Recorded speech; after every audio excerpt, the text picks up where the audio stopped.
করেছেন, তাই আমার সাথে এমন হলো। ওই ব্যক্তি যদি এমনটা না করতেন তাহলে আজ আমি ওই স্থানে পৌঁছতে পারতাম। সবই আপনার দৃষ্টিভঙ্গির ওপর নির্ভরশীল, আর যদি আপনার দৃষ্টিভঙ্গি এমন হয় তাহলে তা অনুচিত। সত্যি কথা বলতে এই সংসারে ভিন্ন ভিন্ন ধরনের মানুষ আছে। এটা আপনার ওপর নির্ভর করছে কিভাবে তাদের স্বাগত জানাবেন। একবার ভাবুন, আমি আমার দুটো হাত সামনে নিয়ে এলাম, দুটো মুঠো খুলে দিলাম। দুই প্রকারের মানুষ আসবেন, কিছু না কিছু দিয়ে যাবেন।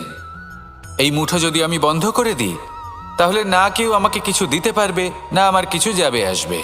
নিশ্চয়ই বুঝতে পারছেন এই দুই ধরনের ব্যক্তি কারা এবং তারা কি দিয়ে যান।